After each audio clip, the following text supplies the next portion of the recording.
சேகர் பாபு சொல்கிறாங்க இப்போ தரேன் அதை தரேன் கூப்பன் தரேன் இது தரேன்றாங்க எல்லாமே தரேன்றாங்க. ஏன் அதை முன்னாடியே செய்யலை? 5 வருஷம் இருந்தாங்க, அதுக்கு முன்னாடி இருந்தாங்க, ஏன் செய்யலை? நேற்று வந்ததுக்கு தள்ளுறாங்க, கிட்ட வராதுங்க. ஏன்னா பேச விட மாட்டுறாங்க. மக்களாட்சி நடக்குது, மன்னராட்சி நடக்கிற இடத்துல நாங்கள் எப்படி சொல்ல முடியும்? அம்மாவை எடுத்துக்குங்க, பெண்களுக்காக எவ்வளோ விஷயம் பண்ணாங்க. அம்மா மாரி யாரும் வர மாட்டாங்க. ஃபஸ்ட்டு நம்ம ஏடிஎம்கேலேருந்து நம்ம அதிமுக ஆட்சி இருந்துச்சு. அதில் எங்கேனாச்சும் ஒரு குழந்தைங்களுடைய பாலியல் வன்கொடுமைன்னு ஒன்று வந்துச்சா சொல்லுங்கள்? கிடையாது.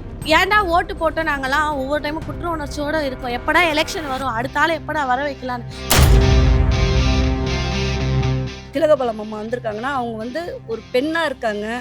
எங்கள் குறைகளை கண்டிப்பாக அவங்க நிறைவேற்றுவாங்கன்ற நம்பிக்கை எங்களுக்கு இருக்குது. பெண்களை பொறுத்த வரைக்கும் அம்மாவுக்கு தான் ஓட்டு போடுவோம், மாம்பழ சின்னத்துக்கு தான் ஓட்டு போடுவோம். திலகபாலம் அம்மாவுக்கு மட்டும்தான் ஓட்டு போடுவோம். விஜயோடைய அரசியலை சார்ந்து உங்களுடைய கருத்து என்ன? ஒரு ஆக்டராக இருக்கிறதுக்கு மேலே அவருக்கு தகுதி இருக்குது. அரசியல் எனக்கு தெரிஞ்சு அவருக்கு வாய்ப்பு இல்லைம்மா. விஜய் வந்து நாங்கள் அரசியல்வாதியை ஏற்றுக்கலாமா? அவர் வந்து ஒரு நடிகர், அவர் நடிகராக வந்து எங்களை பிடிக்கும். இப்படிப்பட்டவர் வந்து ஒரு வீட்டையே சரியாக கவனிக்க முடியாத நிலைமையில் இருக்கிறவர் எப்படி இந்த நாட்டை வந்து கவனிப்பார்? விஜயனுடைய அரசியல், அவர் ஒரு நடிகர், எங்களுக்கெல்லாம் விருப்பம். நடிகர் தானே கண்டி, அவர் அரசியலில் ஈடுபடுறதே கிடையாது. இன்னமும் அவருக்கு ஒரு வார்த்தை கூட அரசியலை பற்றி தெரியாது. வணக்கம். இப்போ உங்களுடைய தொகுதியில் கரண்ட் சிட்டிங் எம்எல்ஏவாக இருந்தவரை நீங்கள் கடைசியாக எப்போ பார்த்தீங்க? இந்த எலெக்ஷன் இல்லாமல் இதுக்கு முன்னாடி இடைத்தேர்தல் நடந்துச்சு இல்லையா, அப்போ வந்தாங்க. அதோட பார்த்தது கிடையாது. இதே போல் கேன்வாஸுக்கு வருவாங்க, கேன்வாஸுக்கு அப்புறம் அவங்கள பார்க்கவே முடியாது. ஏரியாவில் குறை இருந்ததுன்னா அதை நம்ம போய் சொல்லணுமா, அப்புறம் தான் அவங்க வந்து பார்ப்பாங்களாம். அவங்க ஆள்ற அவங்களோட தொகுதியை அவங்க வந்து முதல்ல அங்கங்கே ஆளுங்களை போட்டிருப்பாங்க, நிர்வாகிகளை போட்டிருப்பாங்க. அவங்க மூலிமா அவங்க தெரிஞ்சுக்கணும். ஆனால் மக்களாக நேரடியாக போய் அவங்க சொல்லணும்னு எதிர்பார்க்குறாங்க. ஓகே, அவர் நீங்கள் எத்தனை முறை பார்த்துருக்கீங்க? ஏரியாவுக்கெலாம் எப்போல்லாம் வருவார் அதிகபட்சமாக? அதான் ஏற்கனவே சொன்னது போல் 2021 எலெக்ஷனுக்கு, அதோட இப்போ 2026. ஓகே, இப்போ தான் முறை பார்க்குறோம். நேற்று பார்த்தோம். நேற்று பார்த்தோம். அதுக்கு முன்னாடி போன எலெக்ஷனில் பார்த்தோம். அவ்வளோதான், அதுக்கப்புறமா பார்க்கல. உங்களுடைய குறைகளை கேட்டு தெரிஞ்சுக்க இது வரைக்கும் வந்ததே கிடையாது. நாங்கள் எவ்வளோ கஷ்டங்கள் அனுபவிச்சிருக்கோம். ஓட்டு கேட்க மட்டும் வந்திருக்காங்களே தவிர்த்து இது வரைக்கும் வந்து நாங்கள் மழையிலையும் கஷ்டப்பட்டிருக்கோம், நிறைய அடிப்படை வசதியிலும் கஷ்டப்பட்டு நாங்கள் போய் கம்ப்ளைண்ட் பண்ணால் கூட அங்கே கேட்குறதுக்கு அது கிடையாது. எம்எல்ஏன்றது இங்கே யாருமே கிடையாது. இங்கே எம்எல்ஏன்னு ஒருத்தவங்க வந்தாங்க, 2வது கவுன்சிலர்னு ஒருத்தவங்க வந்தாங்க. அவங்களும் இந்த ஏரியாவுக்கு வந்தது கிடையாது. நாங்கள் எத்தனை வாட்டி குறைகளை சொல்லியிருக்கோம். எந்த இடத்துல போய் சொல்கிறது, எங்கே ஆஃபீஸ் இருக்குது, எங்கே இது இருக்குன்னா அவர் இன்னி வரைக்கும் எங்களை சந்திச்சதும் கிடையாது. இந்த ஏரியாவுக்கு வந்ததுங்க நேற்று பார்த்தோம். எலெக்ஷனுக்கு ஓட்டு கேட்டு வந்தது மட்டும்தான் பார்த்தோம். எத்தனை முறை பார்த்துருப்பீங்க டோட்டலாக நீங்கள்? அவங்கள 3 டைம் பார்த்தோம். 3 டைம். எல்லாமே இந்த எலெக்ஷன் டைம் இடைத்தேர்தல் ஒன்று வந்தது, அப்புறம் போன எலெக்ஷன் வந்தாங்க, இந்த எலெக்ஷன் வந்திருக்காங்க. அவ்வளோதான். இந்த 3 டைம் தான் நீங்கள் உங்கள் எம்எல்ஏவே பார்த்துருக்கீங்க? கண்டிப்பாக இந்த 3 டைம் தான் பார்த்துருக்கோம். 3 வாட்டி வந்து போயிட்டாரு, இது வரைக்கும் 3 வாட்டி வந்து போயிருக்காரு. ஆனால் எதுவுமே வராங்க, ஆட்சி ஓட்டு கேட்குறாங்க, அது செய்கிறாங்க, ஒன்றுமே செய்யலையாமா. ஓ, மக்களுக்கு ஏதாவது பண்ணணும்னு வந்ததில்லை, ஓட்டு கேட்கணும்னு வந்திருக்காங்க. வராங்க, அதுக்கு தான் வராங்க. மக்கள் என்ன எப்படி இருக்கிறாங்க, ஏதா இருக்கிறாங்க, அதெல்லாம் பார்க்க மாட்டாங்க. போன எலெக்ஷனில் பார்த்தோமா, அதுக்கப்புறம் பார்த்தது கிடையாது. இப்போ கேம்பெயின் கூட எங்கேயும் ரோட்டில் நான் பார்த்ததே கிடையாது. அவங்க ஏதோ 200 ரூபாய் தராங்க போல அங்கே சுற்றிட்டு இருக்காங்க. ஓ, பார்க்கல. நீங்கள் உங்களுடைய கருத்துக்களை அதாச்சும் உங்களுடைய குறை நிறைகளை கேட்கறதுக்கு இது வரைக்கும் நேரடியாக வந்தது கிடையாதா? எதுவுமே இல்லாமல் மக்களுக்கு ஒரு இதுவும் பண்ணது நான் பார்த்ததே கிடையாது. போய் நின்றாலும் அங்கே ஆஃபீஸில் இருக்கவே மாட்டார். ஓ, நீங்கள் எப்போ வேணால் போய் பார்க்கலாம். பார்த்தா ஆஃபீஸ் மட்டும் தான் இருக்கும், ஆள் இல்லைன்னுவாங்க. ஓகே. ஃபோன் போட்டாலும் எடுக்கிறது கிடையாது. பொதுவாக நீங்கள் எத்தனை முறை பார்த்துருப்பீங்க அவரை? அவர் அதான் ஒரு 2 வாட்டி ஓட்டு கேட்க ஒரு வாட்டி வந்தார். அதோட அவ்வளோ நாளைக்கு வரன்றாரு. அது கூட அவர் வருவாரா இல்லை அவங்க கூட இருக்கும் தான் வருவாங்கன்னு நினைக்கிறேன், எனக்கு தெரிஞ்சு. இது வரைக்குமே நீங்கள் பொதுவாக உங்கள் எம்எல்ஏவை 2 முறை தான் பார்த்துருக்கீங்க? ஆமாம். அப்புறம் வேணால் டிவியில் வேணால் பார்க்கலாம் அவரை, அந்த சட்டசபையில் காமிக்கும் போது. அதுவும் அவர் இந்த குறைகள்லாம் எதுவுமே சொல்ல மாட்டார், மற்றவங்க தான் பேசுவாங்க தவிர. இவர் பெரம்பூரில் வந்து இந்த மாதிரி இருக்குது, வேலை வாய்ப்பு இல்லை, மூளைக்கு பாருங்கள் நீங்கள். இங்கே மற்ற அண்ணா நகர்லாம் பார்த்தீங்கன்னா அவ்வளோ காலேஜஸ், அவ்வளோ ஸ்கூல்ஸ் இருக்குது. சொல்கிறேன் எஜுகேஷன் ரிலேட்டடாக. இங்கே பார்த்தீங்கன்னா மூளைக்கு ஒயின் ஷாப்மா, வாக்கபிள்லே. அங்கே இங்கே பாருங்கள், இந்த சைடில் பாரதி நகரில் பார்த்தீங்கன்னா பக்கத்தில் 2 ஒயின் ஷாப் இருக்குது. ஒரு ஸ்கூலுக்கு டெவலப்மெண்ட்டுக்கு எந்த ஒரு இதுவும் கிடையாது இங்கே. லாஸ்ட்டாக எலெக்ஷன் கேன்வாஸில் பார்த்தது அவர். அதுக்கப்புறம் இப்போ நடக்கிற எலெக்ஷன் கேன்வாஸில் பார்த்தேன், அவ்வளோதான். கடைசியாக பார்த்து இப்போ கேன்வாஸில் பார்த்தேன். இப்போ எலெக்ஷன். ஓகே, உங்களுடைய நன்மை என்ன இங்கே நடக்குது, உங்களுடைய குறைகள் என்ன அப்படிலாம் கேட்கறதுக்காக இது வரைக்கும் உங்களுடைய எம்எல்ஏ உங்களை அணுகுனது கிடையாது? இது வரைக்கும் வந்தது கிடையாது. இங்கே எவ்வளோ பிரச்சனை இந்த கொடுங்கியூர் வட்டாரத்தில். போன வருஷம் அக்டோபர் மாதத்துலேருந்து மழை பிரச்சனை, வெள்ளம் பாதிப்பு, அப்போல்லாம் வந்து இடுப்பு அளவில் தண்ணி. அப்போல்லாம் வந்து இந்த எம்எல்ஏ யாருமே இங்கே வந்து இந்த மக்களுக்கு வந்து எந்த ஒரு சேவையும் செய்யலை. ஒரு பால் ரொட்டி கூட வாங்கி கொடுக்கல. உள்ள அந்த வெள்ளத்தில் வந்து பசியால் பல குழந்தைங்க கஷ்டப்பட்டுருக்கு. அந்த மழை நேரத்தில் வெளியில் வர முடியாமல், கரண்ட் இல்லாமல் ரொம்ப கஷ்டப்பட்டாங்க. அந்த நேரத்தில் கூட இந்த கட்சிக்காரங்க, ஆளுங்கட்சியாக இருக்கிறவங்க யாருமே வந்து எட்டி கூட பார்க்கல. இந்த கொடுங்கூர் வட்டாரத்தில் இந்த முத்தைநகர் பகுதி மக்கள் அனைவருக்கும் தெரியும் இந்த வெள்ள அபாயம் வந்த காரணத்தில் இவங்க வந்து யாருமே சேவை செய்யலைன்னு. ஓட்டு கேட்க போன எலெக்ஷனுக்கு வந்தார் ஓட்டு கேட்க, அவ்வளோதான். இதுவரையும் நாங்கள் பார்க்கவே இல்லை. உங்களுடைய நிறை குறைகளை கேட்டறிய உங்களுடைய எம்எல்ஏ உங்க இடத்துக்கு வந்து எதுவுமே வந்ததே கிடையாது, இதுவரையும் வந்தது கிடையாது. ஜெயிச்சப்போ வணக்கம் சொல்லிட்டு போனார், எல்லாருக்கும் நன்றி சொன்னார். அது கூட அந்த என்ட்ரன்ஸ் தான் வந்தார், உள்ளெல்லாம் வரல. அதுக்கப்புறம் எதுக்குமே வரலம்மா அவர். நாங்கள் பார்த்ததே இல்லை. ஆர்டி சேகர் மூஞ்சி மறந்து போச்சு. எத்தனை முறை பார்த்துருப்பீங்க?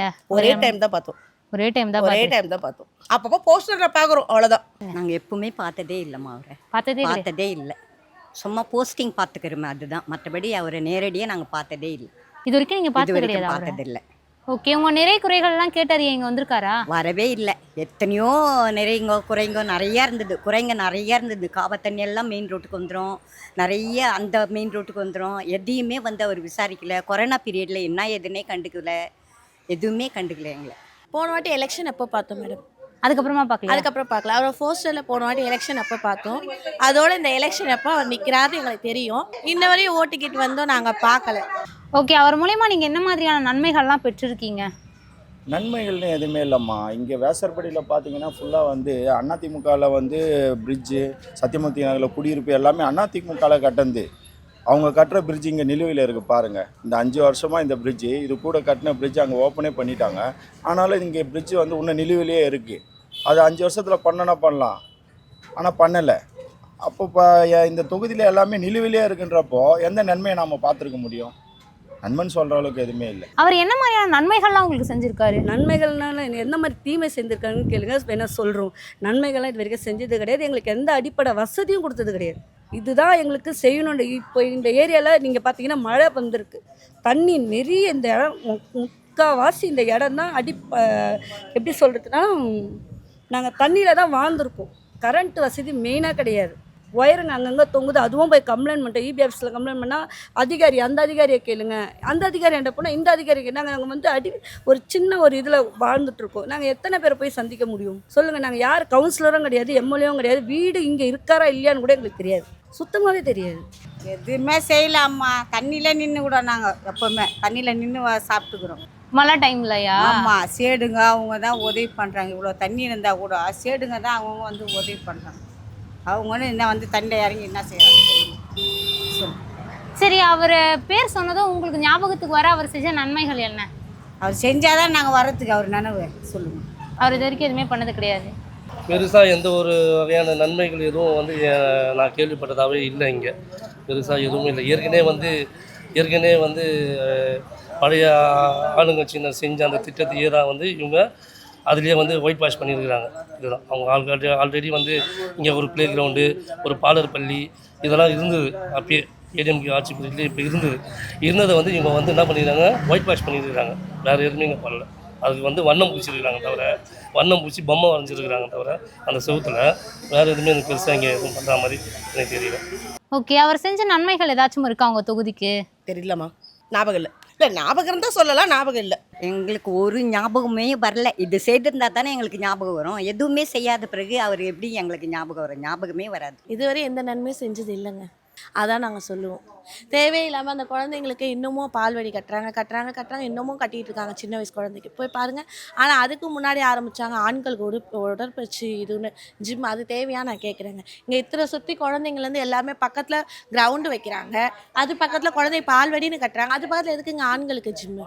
எது நம்பி இப்போ எதுவுமே நம்ம பெண் குழந்தை நம்ப முடியல. இப்போ நாங்கள் பால்வடி அங்கே கட்டினா கூட எத்தனை பேர் அங்கே பேரண்ட்ஸுங்க அனுப்பாங்க நீங்கள் நினைக்கிறீங்க? குழந்தை அங்கன்வாடிக்கு அனுப்ப மாட்டாங்க. அதனால் தேவையில்லாத செயல் மட்டும் தான் செய்கிறாங்க, தேவை உள்ளது எதுவுமே செய்யலை. அவர் இதுவரையும் நாங்கள் பார்க்கவும் இல்லை. இதுக்கப்புறம் வேணா எலெக்ஷன் அப்போ இந்த நெருக்கத்தில் வராரா என்னன்னு தெரியலை. ஓகே, அவர் பேர் சொன்னதும் உங்களுக்கு வரக்கூடிய முதல் விஷயம் என்ன ஞாபகத்துக்கு? காணவில்லைன்னு சொல்லலாம். நார்மலாக டிஎம்கேன்னு சொன்னாலே அதெல்லாம் பாட்டிலுக்கு 10 ரூபா தான் வருது, வேறு எதுவுமே இல்லைம்மா. அவர் பேர் சொன்ன உடனே ஞாபகம் வர்றது என்ன சொல்கிறதுன்னா, நம்ம தொகுதியில் ஒரு எம்எல்ஏ இருக்கிறாரா அப்படின்ற ஞாபகம் வருது. ஓகே, அவர் பேர் சொன்னாதான் எம்எல்ஏவா இருக்காருன்றதே ஞாபகம் வருது. ஓகே, அவர் பேர் சொன்னதும் உங்களுக்கு என்ன ஞாபகத்துக்கு வருது? கோவம் தான் வருது, கோவம் வருது உண்மையான. தண்ணி வந்து எல்லார் வீட்டுக்குள்ளேயும் தண்ணி வந்துருச்சு, பூரா எல்லாமே வந்துட்டு இருந்தது. வந்து யாரும் வந்து எட்டி பார்க்கல, கரண்ட் இல்லை, இந்த காவா குப்பை வந்தது, சாப்பாடு இல்லை, யாருமே வந்து எட்டி பார்க்கலாமா. நாங்கள் எல்லாருக்கும் ஃபோன் பண்ணால் அப்போ ஃபோனும் எல்லாருக்கும் சர்ச்சில் கரண்ட் இல்லை, யாருமே எங்களால் கான்டாக்ட் பண்ண முடியல. பால் விலை 150 ரூபா. அப்போ வந்து கொள்ளடிக்கிறவங்க கொள்ளடிச்சிட்டு தான் இருந்தாங்க. எங்களுக்கு அது தேவையில்லை, நார்மலாக விற்கிற விலையை எங்களுக்கு கொடுத்துக்கலாம். அப்போ வந்து கட்சி எதுக்கு இருக்காங்க? ஜெயிச்சாங்க, வந்து ஓட்டு கேட்டாங்க, எல்லாமே செஞ்சாங்க, எதுவுமே வந்து செய்யவே இல்லையே. இப்போ ஒரு குழந்தைக்கு பால் வேணுன்னா கூட எங்களுக்கு எதுவுமே கிடைக்கல. அப்போ எப்படி அவங்க ஞாபகம் வச்சுக்க முடியும் சொல்லுங்கள்? கோவம் தானே வரும். அப்போ காவா ஃபுல்லாக குப்பை வந்துச்சு, அந்த ஆடுறதுக்கும் யாரும் வரல. அப்படியே இந்த எவ்வளோ வீட்டில் எவ்வளோ பொருள் அப்படியே கிடந்துச்சு எல்லாமே. எங்களுக்கு ஜுரம் வந்தது, அதனால நிறைய லூஸ் மோஷன் எவ்வளவோ வந்துச்சு. எதுவுமே எங்களுக்கு அடிப்படையான ஒரு இதுவே எங்களுக்கு இல்லை. ஓகே, விஜயை பற்றின உங்களுடைய கருத்துக்கள் என்ன? அவர் திரைப்பிரபலமாக இருக்கலாம், ஆனால் மக்களோட மக்களாக நின்று மக்கள்கிட்ட பழகி மக்களுக்கு என்ன குறைன்றதை அவர் கற்றுக்கிறதுக்கு ரொம்ப காலம் எடுக்கும். திரைப்பிரபலம் வந்து டிவி மூலியமாக தேட்டர் மூலியமாக மக்களை ரீச் ஆகிறத விட ஒரு அரசியல்வாதியாக அவங்க வந்தாங்கன்னா மக்கள்கிட்ட எப்படி ரீச் ஆகிறாங்கன்றதா இருக்குது. அவரும் சரி, அவங்க தொண்டரும் சரி, அவர் நடிகன்ற ஒரு இதுலேருந்து வெளியே வரணும். அவங்க தொண்டர்கள் வந்து அவரோட ரசிகர்ன்ற ஒரு இதுலேருந்து வெளியே வரணும். ரசிகர் எண்ணிக்கை வந்து மக்கள் தொண்டு ஆடுறதுக்கு கட்சிக்காரங்களாவோ பகுதி மக்களுக்கு சேவை செய்கிறவங்களாவோ மாறுறாங்களோ அப்போ தான் வந்து அவரோட இதுவாகுமே தவிர அவங்க இன்னமும் நடிகராகவே இருக்கார். அவங்க கூட இருக்கவங்க எல்லாருமே இன்னும் அவருக்கு ரசிகராக தான் இருக்காங்க. அவரை பற்றி சொல்கிறதுக்கு ஒன்றும் இல்லை. ஏன்னா அவர் கோயம்புத்தூரில் இருக்கார். இப்போ இவங்க வந்திருக்காங்கன்னா, திலகபாலம் அம்மா வந்திருக்காங்கன்னா, அவங்க வந்து ஒரு பெண்ணாக இருக்காங்க. எங்கள் குறைகளை கண்டிப்பாக அவங்க நிறைவேற்றுவாங்கன்ற நம்பிக்கை எங்களுக்கு இருக்குது. இங்கே அதிகமாக இருக்கிற மாதிரியும் விஜயை பற்றி சொல்லணும்னா, அவர் அங்கே கோயம்புத்தூர்லேருந்து வரது பெண்களை பற்றி இப்போ அவர் கூட இருக்கிறதுக்கே சரியாக இருக்கும். அதனால் அவருக்கு இங்கே வாய்ப்பு கிடையாது. எம்எல்ஏ வேணால் இருக்கலாம், ஆனால் அவர் வந்து விஜயபாமா மாதிரி வரமாட்டாங்க. ஏம்மா திடீர்னு வந்து அரசியலில் வந்துட்டார், இப்போ என்ன செய்வார் அவர்? என்ன செய்கிறாரு, என்ன செய்ய போகிறாருன்னு யாருக்கு என்ன தெரியும் சொல்லு. ஓகே, விஜயோடைய அரசியலை சார்ந்து உங்களுடைய கருத்து என்ன? அவர் வர்றது வந்து இப்போதைக்கு பார்த்தீங்கன்னா கண்டிப்பாக நார்மலாக வந்து இப்போ ராண்டி சேகர் எம்எல்ஏன்றீங்க, அவரையும் நான் ஒரு வாட்டி 2 வாட்டி தான் பார்க்குறேன். இவர் வந்தாலே எங்கே வரவே மாட்டார். இவர் ஒரு பிரச்சாரம் பண்ணணும்ல, சும்மா ஒரு வாட்டி வந்துட்டு போனால் போதுமா? ஒரு ஆக்டராக இருக்கிறதுக்கு மேலே அவருக்கு தகுதி இருக்குது. அரசியல் எனக்கு தெரிஞ்சு அவருக்கு வாய்ப்பு இல்லைம்மா. விஜய் வந்து நாங்கள் அரசியல்வாதியாக ஏற்றுக்கலாமா? அவர் வந்து ஒரு நடிகர், அவர் நடிகராக வந்து எங்களை பிடிக்கும். அரசியல்வாதியாக வந்து அவர் எப்படி இருப்பார்னு எங்களுக்கு தெரியாது. இதுவரை அவர் அரசியல்வாதியாக என்ன செஞ்சுருக்காரு நீங்களே எங்களுக்கு கொஸ்டின் சொல்லுங்களேன். அவர் அரசியலாக வந்து எங்களுக்கு என்ன செஞ்சுருக்காரு? அது வரவேற்கத்தக்கது தாங்க. அது நம்ம எதுவும் சொல்கிற மாதிரி இல்லை. எல்லாருமே எப்படி சொல்கிறது, அவங்கவுங்களுக்கு ஒரு மாதிரி தானேங்க. ஓகே, இப்போ கோயம்புத்தூர்ல இருக்கக்கூடிய பெண்கள்கிட்ட கேட்டப்ப விஜய் அவர்கள் வந்து அவருடைய குடும்பத்தையே சரியா பார்த்துக்கல, எங்க வந்து நாட்டை பார்த்துப்பாரு, மக்களை பார்த்துப்பாரு அப்படிங்கிற மாதிரியான ஒரு கருத்துக்களை முன் வச்சிருந்தாங்க. ஸோ இந்த கருத்தை, மக்களுடைய கருத்தை நீங்க பொதுவாக எப்படி பார்க்குறீங்க? வீட்டை நல்லா பார்த்துக்கினா தானே நாட்டை நல்லா பார்த்துக்க முடியும். குடும்பத்தையே விட்டுட்டு போயிட்டாரு. இப்போ நான் அதை சொல்லணுமா வேணாமான்னு தெரியல. உங்களுக்கே தெரியும், யார் கூட இருக்காருன்றது தெரியும், கூட கூப்பிட்டு வர்றாரு. இதெல்லாம் நாங்கள் சோசியல் மீடியாவில் பார்க்குறது இல்லாமல் நிறைய விஷயம் பார்க்குறோம். அதனால் அவர் வர்றதுக்கு வாய்ப்பு இல்லைன்னு தான் நான் சொல்லுவேன். பெண்களை பொறுத்த வரைக்கும் அம்மாவுக்கு தான் ஓட்டு போடுவோம், மாம்பழ சின்னத்துக்கு தான் ஓட்டு போடுவோம். அம்மாவுக்கு மட்டும்தான் ஓட்டு போடுவோம். ஏதோ ஒரு சினிமாவில் நடிக்கிறாருன்னு நான் நினச்சோம். இப்போ கட்சி அரசியலில் வந்துட்டார். எப்படி செய்வார், ஏது செய்வார்னு இது எங்களுக்கு தெரியல. இனிமேல் அவர் வந்தார்னா தான் தெரியும். ஓகே, அது வரைக்கும் நீங்கள் அவருக்கு வந்து சப்போர்ட் பண்ணுறது சரியில்லைன்னு நினைக்கிறீங்க? அப்படிதான். அது அவரோட தனிப்பட்ட இதுமா, அது இன்வால்வ் ஆக நான் விரும்பல. உண்மைதான் அது உண்மைதான். நாங்களும் நம்ம டிவி மூலிமா பார்த்தோம். என்னன்னா அன்றைக்கி ஒரு ஸ்டேட்மெண்ட் வந்து அந்த அம்மா வந்து விவாகரத்து செங்கல்பட்டு கோர்ட்டில் விவாகரத்து ஃபைல் பண்ணுறாங்க. அதை நம்ம டிவி மூலிமா நியூஸ் மூலிமா பார்த்தோம். அந்த விவாகரத்து ஃபைல் பண்ணுறாங்க. அப்போ தான் வந்து அந்த வெளியிலே எங்களுக்கே தெரிய வருது, அவங்க வந்து 2 வருஷமாக பிரிஞ்சு இருக்கிறாங்கன்றது எங்களுக்கே ஒரு மக்களாகி எங்களுக்கே தெரிய வருது. இப்படி இந்த மாதிரி சூழ்நிலையில் அவர் என்ன பண்ணுறாரு, ஒரு 2 நாள் கழித்து ஒரு நிகழ்ச்சிக்கு ஒரு நடிகையோட ஒரு ஃபங்க்ஷனுக்கு போகிறார். போகும்போது அதுவும் டிவியில் போடுறாங்க. அப்போ என்ன ஆகுதுன்னா, இப்போது அந்த பாதிக்கப்பட்ட அவங்களோட மனைவிக்கு வந்து ஒரு மன உளைச்சலுக்கு ஆளாகல. இந்த மாதிரி வந்து தெரிவித்து அவங்க 2 வருஷமாக பிரிஞ்சு இருந்து இவரால் பாதிக்கப்பட்டு மன உளைச்சலுக்கு ஆல்ரெடி இருப்பாங்க. திரும்ப அதை வந்து உறுதிப்படுத்துகிற மாதிரி அவர் 2 நாள் கழித்து ஒரு ஃபங்க்ஷனுக்கு அந்த நடிகையோட போகும்போது வெட்ட வெளிச்சமாக ஒரு டிவி இதுலேயோ ஷோலையோ வரும்போது இதை பார்க்கும்போது மக்களாகி எங்களுக்கும் சரி, இதுனா இது இப்படிப்பட்ட ஒரு நபர் தான் இந்த நாட்டுக்கு ஒரு தலைவராக சிஎம் கேண்டிடேட்டாக நிற்கிறாரா அப்படின்ற ஒரு நினைப்பில் வரும். எங்களுக்கு அந்த ஒரு நினைப்பு வருது. இப்படிப்பட்டவர் வந்து ஒரு வீட்டையே சரியாக கவனிக்க முடியாத நிலைமையில் இருக்கிறவர் எப்படி இந்த நாட்டை வந்து கவனிப்பார் அப்படின்ற ஒரு நிலை எங்களுக்கு இருக்குது. நம்ம வந்து அவங்க குடும்பத்தில் நம்ம தலையிட முடியாது. நீங்கள் பொதுவாக அரசியல்வாதி பற்றிங்க, அரசியலில் அவர் வந்தது கிடையாது. அதனால நம்ம அரசியலை பற்றி நம்ம எதுவும் பேச முடியாது. அரசியலில் அவர் எதுவும் இல்லை. அவர் தனிப்பட்ட முறையில் என்ன செஞ்சிருக்காரு, எது செஞ்சிருக்காரு நமக்கு தெரியாது. அது நம்ம கருத்து நம்ம சொல்ல முடியாது. அது அவங்களுடைய இது, அது நம்ம சொல்ல முடியாது. விஜயனுடைய அரசியல், அவர் ஒரு நடிகர். எங்களுக்கெல்லாம் விருப்பம், நடிகர் தானே கண்டி. அவர் அரசியலில் ஈடுபடுறதே கிடையாது. இன்னமும் அவருக்கு ஒரு வார்த்தை கூட அரசியலை பற்றி தெரியாது. அவர் மேடை மேலே நின்று பேசுகிறப்ப கூட ஏதோ ஒரு ஊர் நாட்டம் பேசுகிற மாதிரி தான் பேசுகிறாரு கண்டி. மற்றபடி அரசியல் பற்றி அவருக்கு தெரியலை. எங்களுக்கு தெரியறது கூட அவருக்கு தெரியலை. அவர் குடும்பத்தை சரியாக பார்க்கல. குடும்பத்தை பார்க்காதவருக்கு அரசியல் எப்படி தெரியும்? தெரியவே தெரியாது.